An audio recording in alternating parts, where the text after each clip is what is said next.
made by Animal Lab in Japan, and the result. The corresponding presenter is Dr. Nakamura, and the research assistants are Mr. Ito and me, Kate Sai.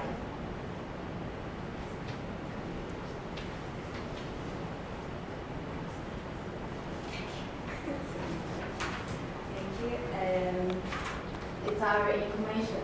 Dr. Nakamura's specialization is here, economics of education. Okay, here are the contents of our presentation. First, let's talk about the objective of this research.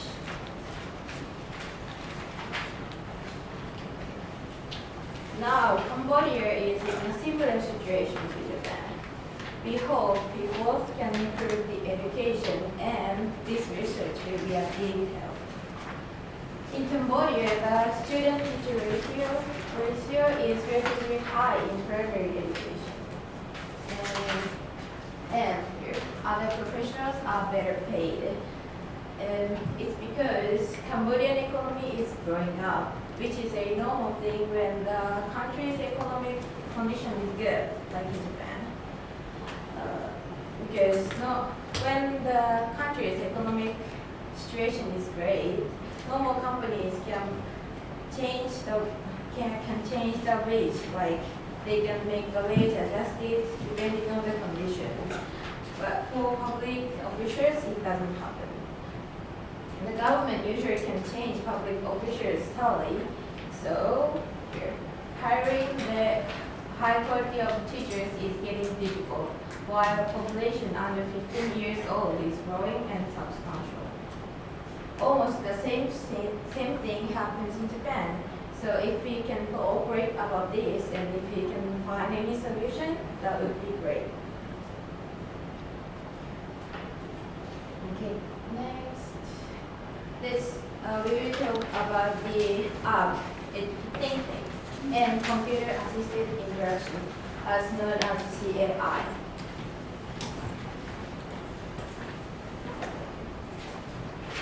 I think you already know about thinking well, so I will talk about thinking on the economics research side. Thinking is, of course, educational and has adaptive learning, aims at the primary skills, and made by Animal Lab in Japan.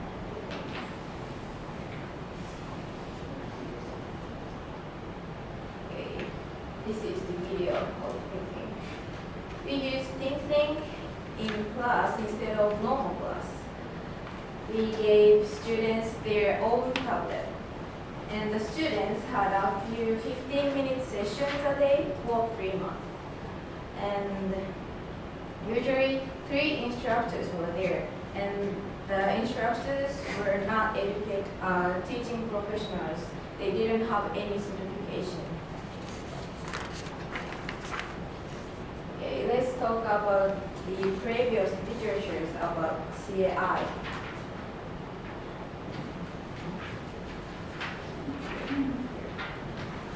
Basically, as you can see, like from here to here, as you can see, basically almost all of research reported CAI has a positive impact on math. And Sawada et al. Is not about CAI project, but I put it here because they used a paper-based interaction, which is common, which is very popular all over the world. And especially we should check here, this one.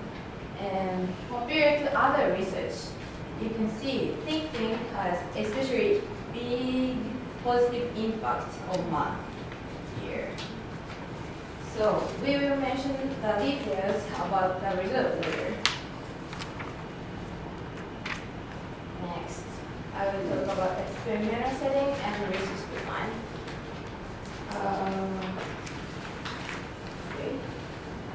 Like you can see, these 5 schools cooperated to our experiment. we chose these 5 schools because they didn't get any aid from other organizations.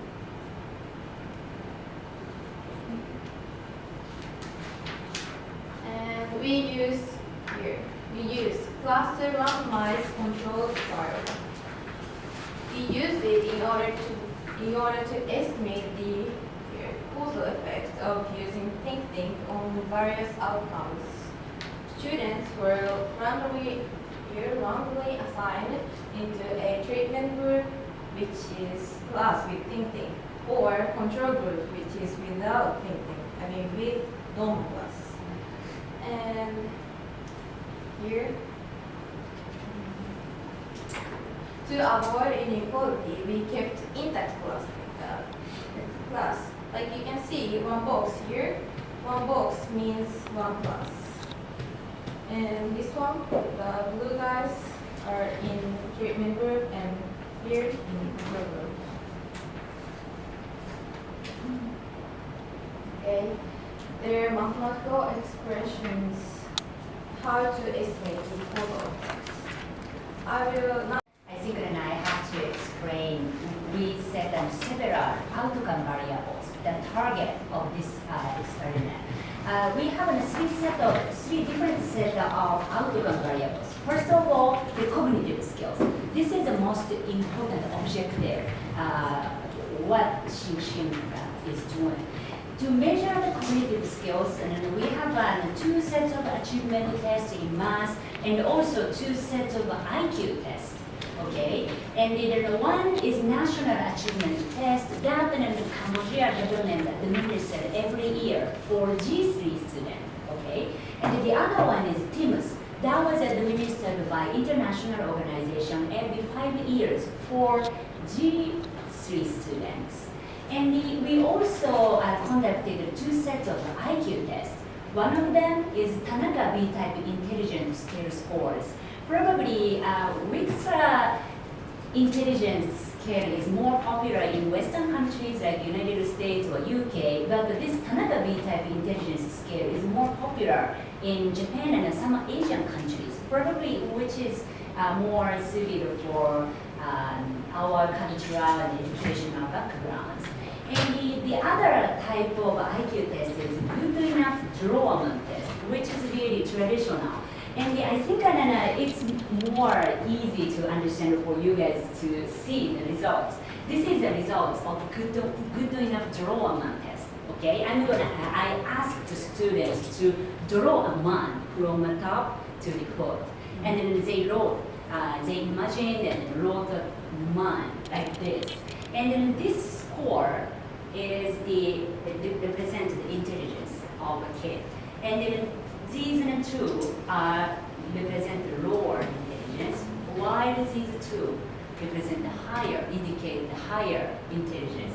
Look at these 2. Probably it's more primitive, right? They don't have eyeballs, no eyebrows, no nose, and sometimes arms, was drawn something like just a line. But see this kind of these 2 pictures, they are more like human being, right? And then they have eyebrow and then eyeball, and then they wore the clothes like us. Especially this guy has a nose, probably he thought that men has to bring a rose to deliver. I don't know to someone. I don't know to someone, but it looks like more human being.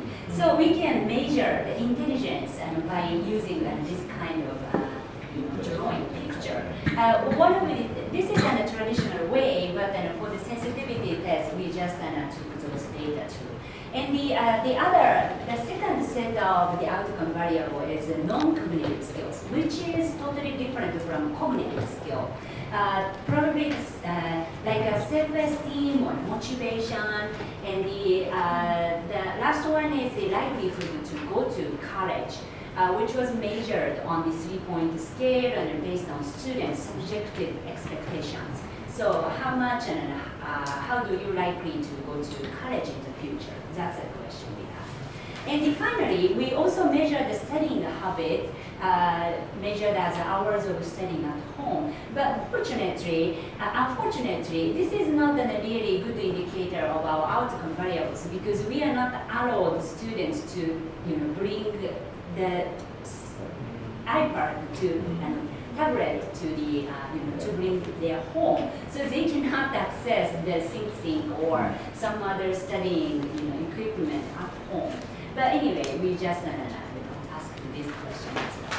And the causal effect at the randomized experiment is quite simple. We just compare the treatment classes and control classes. And the treatment class, the students in treatment classes can access the SyncSync, while control classes cannot access the SyncSync. We just compare the treatment student and control student. So this is a key parameter, the key variables. If student is assigned into treatment, then zero otherwise. And we also have to care about several control variables because there are some confounding factors that might affect the outcome variable. For example, think about that case. If parents' level of education is higher, they are more likely to invest in children's education. Isn't that right? So parental education is one of the key determinants of student test scores. That's why we have to control, we have to eliminate the other confounding factors that might affect the children's achievement. So we control gender, birth, grade, parental education, and also time invariant score characteristics. And we also see the heterogeneous effect. Heterogeneous means a subgroup effect, treatment effect of subgroups. And think about the parental education case. If SyncSync is more effective for the children from high-income household, even if we introduce SyncSync to everybody else, what would happen? Probably the children from the high income, the inequality between the children from high income families and low income families is increasing over time. So the heterogeneous effect is quite important for policymakers. So we are going to check this heterogeneous effect, treatment effect for subgroups, okay, in terms of gender, grade, and also parental education as well. And this is the descriptive statistics, what looks like what the outcome variable looks like. But I'm going to skip this part. And then finally, we are going to use the effect on achievement test. Surprisingly and also fortunately, we have a really strong effect of SyncSync on student achievement score. The test score of students in treatment classes are higher than ones in control classes. Preferred point estimate is a 0.61 standard deviation for G4 and this 0.69 standard deviation for G3 on average. Okay, so coming back to the slide that Keiko introduced, as compared with previous literature, this 0.69 standard deviation or 0.61 standard deviation is quite huge as compared with other literature in other countries, right? Even though these studies intervened almost for a year or 2 years or something like that, but this is only 3 months intervention, but the effect is quite huge. That is a really good news, I guess. And coming back to the results, and probably there is no, sorry, this is, yeah, and the heterogeneous effect, the subgroup effect, we cannot see any subgroup effect in terms of gender and grade and parental education, okay? And probably this is more intuitive to understand what's actually going on. This is a baseline, before the SyncSync, the distribution of treatment class, the distribution in test scores of treatment class and control class are almost overlap. Then, however, after SyncSync, the control group, the distribution of control groups are almost the same, but the treatment scores, the distribution becomes to the distribution on the right side. So right side. So I think we see the clear positive effect of SyncSync on achievement. And then we are going to move for the effect on IQ test. Tanaka B-type IQ scores of the student in treatment classes are higher than one in control classes. And then this result is quite consistent because the preferred point estimate is almost at 0.66 standard deviations on average. So on the other hand, the Rowerman test also exhibit a positive effect, but that effect size is quite small. So here, I don't know why the Rowerman test doesn't work actually, but honestly, the Rowerman test is coming at the end of the questionnaire. So due to administrative reason, some of the classes, for some of the students, they do not complete the Rowerman test prior to the intervention. So probably this estimate may be biased for some reason, but Tanaka Bine, we are successfully done Tanaka Bine. So Tanaka Bine's results is clear and consistent with other achievement results. And the Tanaka B type IQ has some sort of heterogeneous effect. The treatment effect of sync on Tanaka B IQ is much higher for G3 and G4 students. So, which means sync is more effective for G3 and G4 students rather than the younger kids.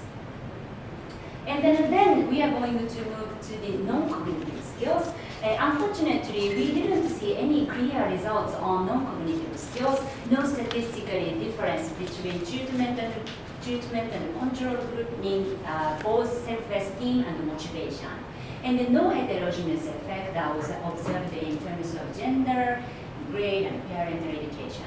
Now, however, one thing that we have to keep in our mind, especially as a policymakers, both self-esteem and motivation are higher for G3 and G4 kids, which is totally different from Japan. Because in Japan, if kids older, the self-esteem and the motivation goes down.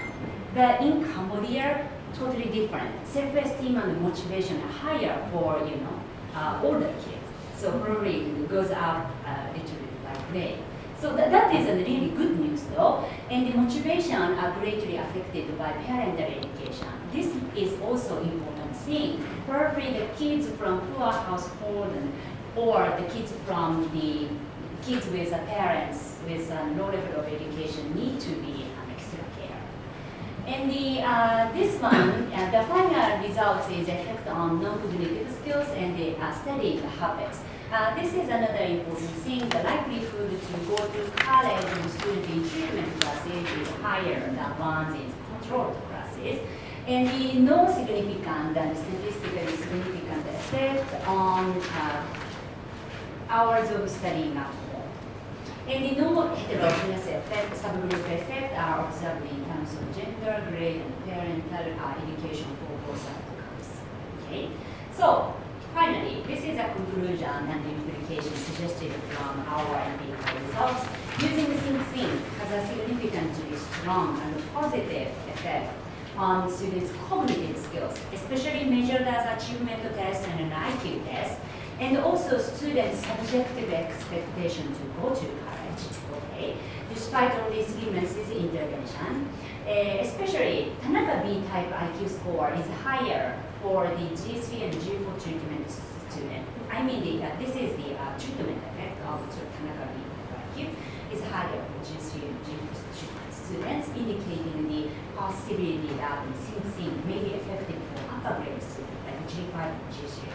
And the not significant heterogeneous effect, especially this part, sync is effective for all students on average, okay, not the depending on observable characteristics such as gender, grade, and parental education.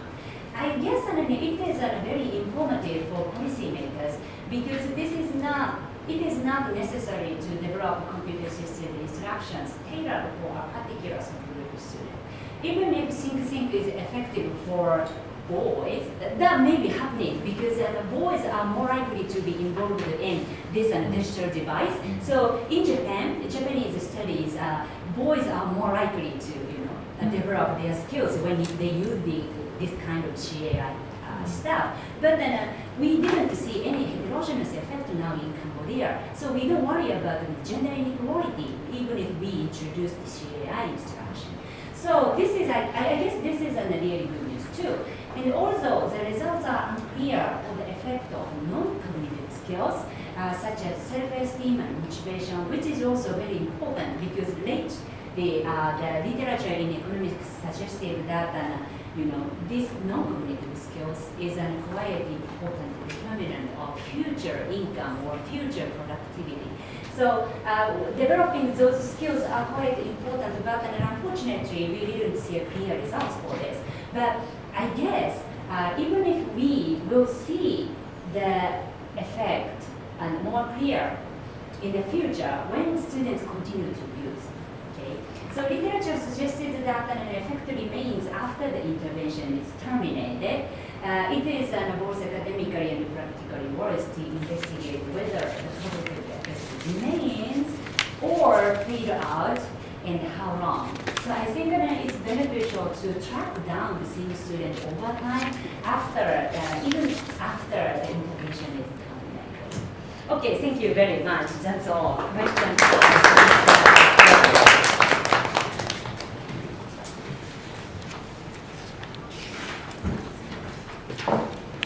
Okay, thank you very much, Mr. Nakamura. Any questions for this presentation? I mean, the results? There are two heads, something like this. You see? So two heads in one distribution. In that case, probably it is more difficult for teachers to handle the class because some students are good, but the others do not, So those students may left behind in the class. So in that situation, the computer-assisted instruction is more effective because it's completely individualized. Yeah.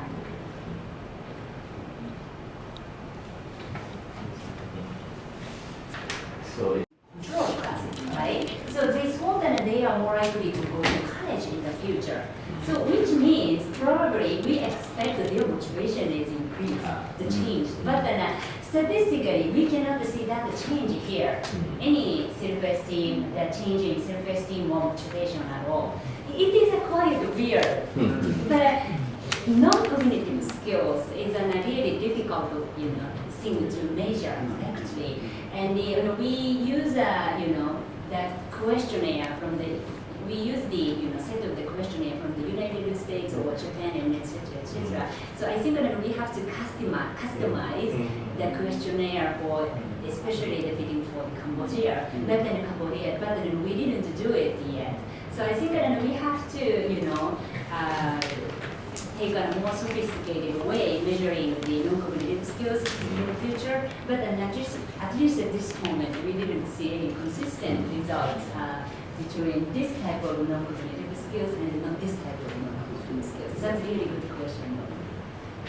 But it is highly possible that we will see the positive effect even if we continue to use, because the non-cognitive skills comes later rather than achievement test. Because we see the positive effect on achievement score, then they realize they are motivated, they have a high level of self-esteem, right? So probably this is going to be the later on after they confirmed the improvement in achievement test.